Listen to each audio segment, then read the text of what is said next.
I had heard rumors about this young man named Paul who was stuffed inside of a garbage can. Paul was a nerd.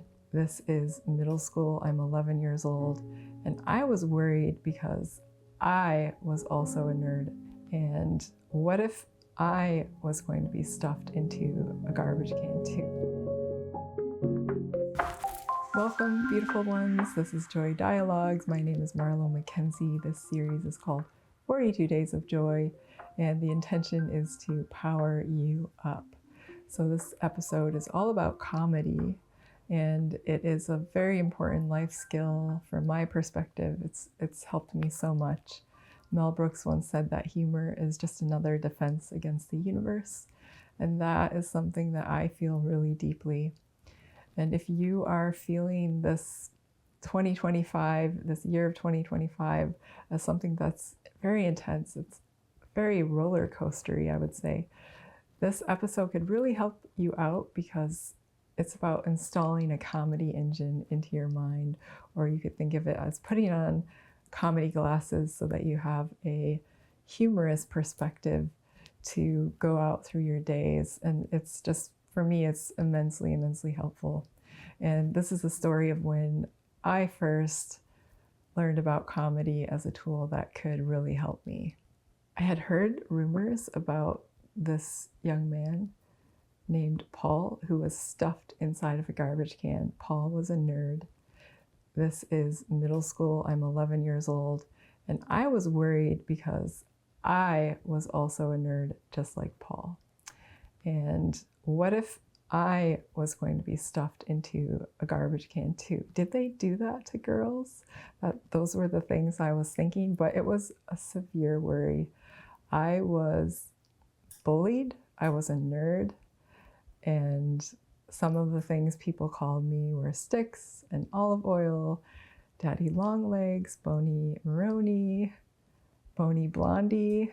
I was really thin. And so that was something people liked to pull out. Also, my other nerd credentials included wearing glasses, getting all A's. My feet were huge. I'm 5'11" and a half now, and my body was growing in that way that it does when you're in middle school, not quite in order. And I also had poor taste in fashion, I would say. I loved these neon pink spandex shorts, and my legs didn't even fill them out. So that was that was something that my fellow classmates in gym class loved to make fun of. But maybe the biggest thing, aside from braces, I shouldn't forget the braces. The largest issue was my trombone. So I played trombone in band, and I was a very dedicated trombone player, very dedicated. I was so dedicated that I practiced every single day. And this required that I walk my trombone from home to school back and forth every day, and that was about a mile. So I was carrying this trombone to school.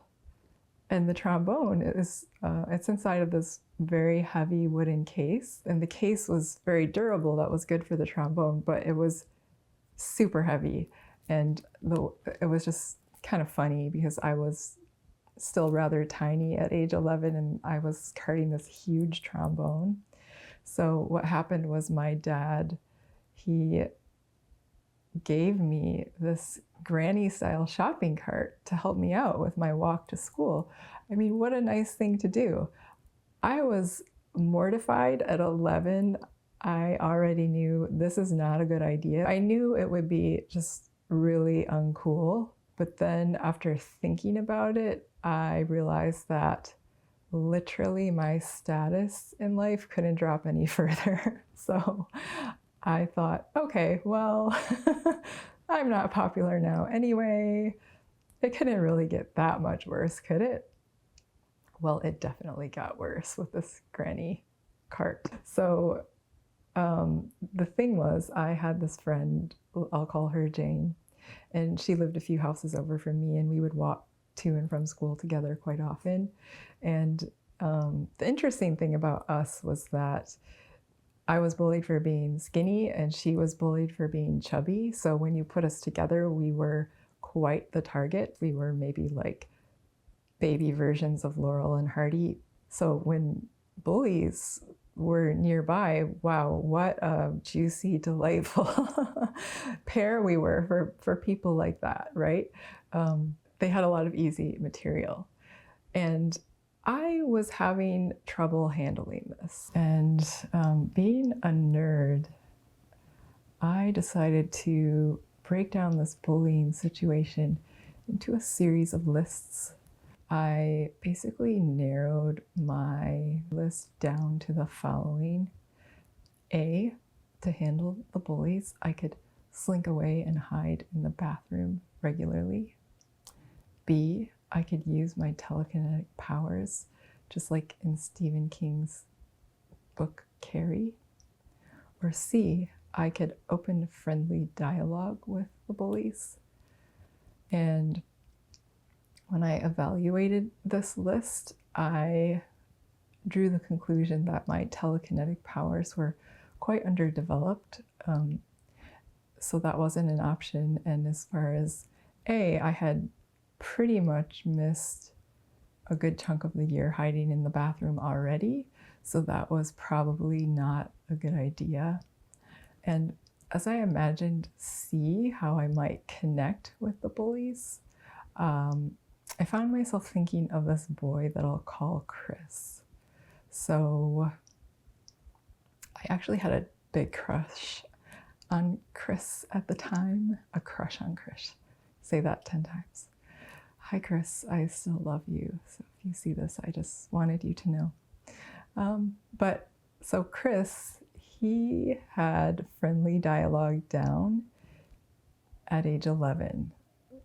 Very, very talented. He was well-spoken. He was well-liked. He was a just amazing person. And he was actually known as the funniest person in all of 6th grade. And being a serious and devoted student, I began to study him like a subject at school. So it was kind of Chris 101. I took notes. How does Chris do it? How does he charm people? He had self-effacing wit. He danced around problems. He used wordplay. There was physical movements that he used to make people laugh. He embodied comedy. So this was the answer I was looking for. I had to become like Chris, which meant I had to become funny. But the first hurdle was that I'm not funny.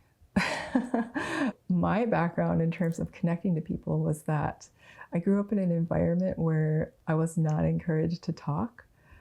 And just literally I was shut down. I was completely shut down. So I shared nothing about myself, and the sharing of nothing was what was safe for me as a child.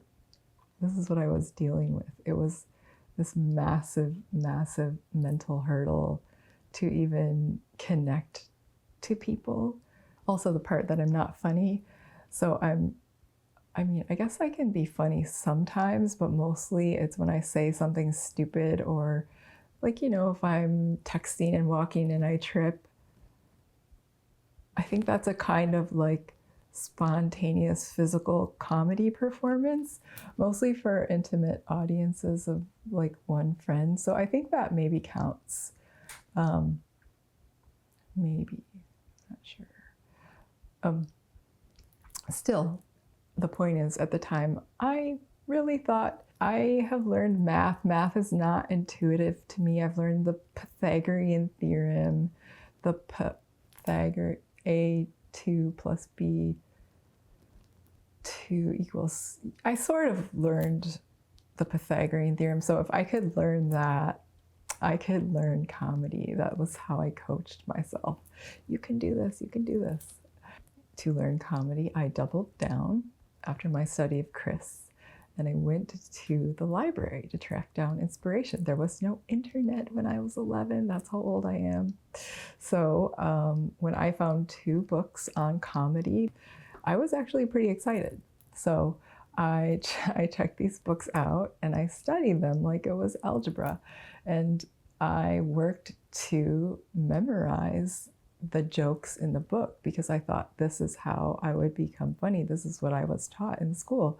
If you want to learn something, you memorize it. Of course, I know different about that now, but so, it wasn't long before I was in a situation where I could put my practice to use, and I had done all this preparation to enact letter C, open and friendly dialogue with the pairing of comedy. But the thing was, when the bullies came around, none of the jokes that I'd memorized really seemed to fit the scenario. And so I thought, I really don't want to be stuffed in a garbage can. So I worked harder. I also mentally rehearsed how I would handle the bullying situations in my mind. So I run through it with the comedy that I had learned. It kind of went like this. It was like, okay, there are these three girls, and they come up to me and Jane, or just me, and they say the usual thing, which is, oh my God, you look like such a dork with that cart thing. You look so skinny and you're so gross and dorky. And I would say, really, if bologna were snow, you'd be a blizzard. Or I'd say, I swear to God, please help prevent air pollution and stop talking. Or I'd say, I mean, seriously, if you had to eat your own words, you'd get ptomaine poisoning. To this day, I have no idea what ptomaine poisoning is. I'm probably saying it wrong, but it sounds really vicious, and maybe it involves your toes and mane, and maybe you get shivers from head to toes because mane is cold, and that's what ptomaine is, right? Except in the summers. Basically, you'd be cold all the time, so you really don't want ptomaine poisoning. Oh, sorry, where was I? Right. But I was mentally rehearsing, and at some point I was feeling, oh, I'm ready. I am ready. I can totally do this. If anyone tries to pick on me or Jane, I am just going to totally know how to handle it. And then it happened. I was with Jane, the two of us, aka Laurel and Hardy, and these three girls came up to us and they were not nice, and I was like ready with my comic kung fu, my speed and wit. I knew what I was going to say, and I remembered my joke clearly.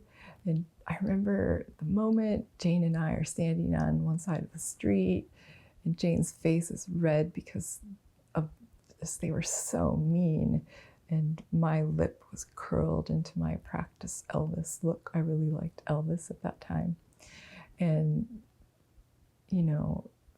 these girls, after I was through with my verbal kung fu, they just looked awed by my wit and my comedic talents. No, that's not how it went. I didn't just mess up the joke, I bombed it. So I was not cool about my delivery. I actually kind of sang it out in a vibrato, and tears were rimming my eyes. I know that the joke that just came up in me was supposed to be, you better watch out. You're so high and mighty that you might trip yourself running into telephone wires. Okay, that's arguably not funny at all, but it was something to say. And I'm pretty sure that it came out completely backwards. Like, oh, you better watch out. Your telephone wires are so high and mighty, they might run into your nose. So I guess even if I had performed that joke well, I don't even know what that joke means. So after that, I considered myself a failure at comedy. I thought, I am just going to be quiet. I'm never going to say anything. I'm done. I'm just going to pretend I don't hear things. But the thing is, all of this work that I'd done had started rewiring my brain.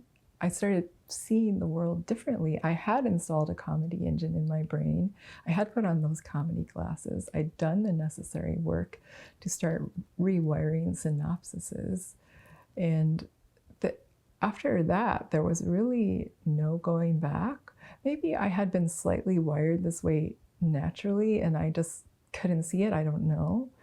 But so what happened is, I'd say a time period of maybe 3 months went by and I was sitting in math class with some people and we were playing math games, and it was a moment where I was being picked on again. But this time it was not for the usual things. It was because I was clearing my throat. I had this thing where if you, and I still have it, if you introduce milk into my body, I turn into kind of like a phlegm dispenser, like Pez. So that's a long way to say that I'm slightly allergic to milk. And if I drink it, I'm like clearing my throat. And so they were teasing me because I had cleared my throat a few times and I felt the shame rise up and I was like, I'm just gonna be quiet. Oh God, this is so uncomfortable. And they were really like being mean about it. And then something snapped inside of me and I just realized what I could do. And I began to clear my throat in this completely overdone parody of myself, like, and I ended by going like, water.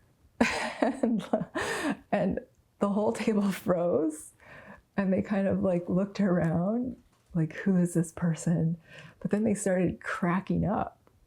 They laughed so hard and I realized, oh my gosh, that was comedy. And I had a technique now. So when people would make fun of my skinniness or say, oh, you're such a nerd, or you're such a dork, or your clothes are so ugly, or your feet are so big, or look at your hair, whatever it was, I would just completely agree. And I would be like, oh my gosh, I know. I had to work really hard at this hair. I was trying to make it look so bad so that I could be the biggest dork in school. That was actually my goal. I was thinking, could anyone be dorkier than me? I hope not, because dorks are awesome. I would just riff whatever came out, and the granny shopping cart, I would just pretend that I was in love with the granny shopping cart. Oh my gosh, I know, isn't this the coolest cart? I love this cart so much. I named her Granny. She's little Granny. She's my shopping cart. And I would just embrace it. I owned whatever they gave to me. And the thing is, wow, when you peel back the root of all of that, this is way beyond comedy. This is radical. When I reflect on it now, this is self-love. This is saying, I love my stupid neon pink spandex pants and my skinny little legs and my phallic trombone that I carry in this retro granny cart. I choose myself. I choose myself. And you can think whatever you want. You can say what you want, but I choose myself. I love myself. This is something we all will have to do over and over and over again in life, because there are always people who will stomp on our dreams, who will take our vision and say no, who will tell us that they don't like us for whatever reason. And here's the thing that I learned later, that the people who are being so mean, it's just because they're looking at you through their wounds. They don't know how to do better or different. It's not really about you, it's about them. And they are looking at the world through their glasses, which are not comedy glasses. Their glasses are trauma and pain, and the pain that they've had to endure. And especially when you get to the skinny thing, women in particular are very wounded about body size. And to see someone who is skinny, for some people who've been told at home that they are fat by their mothers, well, this is how they cope with it. And, you know, I've really learned to have compassion, because people who are like this, they're just looking at the world through the prison of their wounds, and they have not stepped outside of that. They aren't really choosing themselves. And they never spent a year creating spreadsheets and Venn diagrams that would help them find joy and comedy in everyday situations. So they don't really have the benefit of that. So they're kind of missing out. But it's something I very much recommend. Comedy has been the dearest perspective for me to be able to put on. And it's just given me some of the best moments of my life. And yes, this is very nuanced, and there's a lot more to it. But that's, I think, what I wanted to share for now. And if this calls to you in any way, I encourage you to commune with comedy, to install comedy software, to put on your comedy classes to the best of your ability, and see what the world looks like when you find something funny in the everyday. And if you feel that this resonated with you or powered you up or inspired you in some way, please hit the like button, subscribe, send it to your friends, and we'll spread the word about this channel. Thank you for being here. I love you so much, and I'll see you next time.